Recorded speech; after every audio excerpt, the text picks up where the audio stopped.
Kurva yang melengkung habis ini artinya suatu saat wabah ini akan berhenti. Nah, garis ini mewakili kapasitas rumah sakit dan tenaga kesehatan. Jadi semua yang di bawah garis ini kemungkinan besar akan dirawat, tapi yang di atas garis ini kemungkinan besar kesulitan dan bahkan meninggal dunia. Nah, tugas kita adalah membuat kurvanya tuh nggak terlalu melonjak tinggi, sehingga semua orang yang sakit bisa masuk ke dalam rumah sakit dan ditangani oleh petugas kesehatan. Jadi gimana caranya membuat kurva ini menjadi landai? Orang itu sakit nularin orang lain. Nah, orang yang sudah sembuh, tubuhnya jadi punya imunitas, sehingga kemungkinan dia tertular lagi itu kecil atau hampir nggak ada. Sehingga caranya sebuah wabah apapun itu dari zaman dulu berhenti adalah ketika cukup banyak orang kena virusnya, lalu menjadi imun sehingga virusnya nggak bisa punya orang untuk ditularin lagi. Nah, kenapa selama ini kita perlu banget namanya social distancing atau ngejauhin diri? Animasi ini bagus banget. Ini contoh kalau semua orang bergerak bebas seperti biasa, nggak ada pikiran, semua tetap pergi konser, pergi jalan-jalan. Ini akan terjadi. Satu orang akan menularkan semua orang berbarengan, dan itu yang berbahaya. Seperti tadi kita ngelihat kurvanya ya. Pada akhirnya akan lewat dan pada akhirnya semua orang akan sembuh. Tapi karena kurvanya tinggi, banyak orang akan mati dalam prosesnya. Nah, yang terjadi di Cina dengan adanya lockdown, ditutup, membuat orang tidak sakit sekaligus berbarengan. Jadi kurvanya lebih landai kalau kalian lihat, sehingga memberi waktu untuk orang-orang menjadi sembuh dan akhirnya bisa melandaikan kurvanya.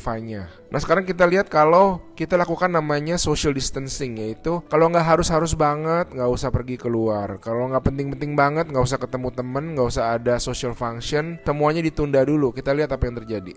Nah, bahkan ini ada simulasi satu lagi. Kalau social distancingnya itu benar-beneran ekstrim, orang nggak boleh keluar, ada jam malam dan sebagainya. Ini yang terjadi. Kita lihat beda banget kan. Jadi ada orang yang akan tetap sakit, tapi mereka bisa masuk rumah sakit dan dirawat. Jadi teman-teman, please do your social distancing, stay at home, work from home, anywhere you can. Ada orang-orang yang nggak bisa, saya mengerti, tapi sebisa mungkin lakukanlah semuanya itu. A good way of doing it is to imagine that you do have the virus, yeah, and change your behaviour so that you're not transmitting it.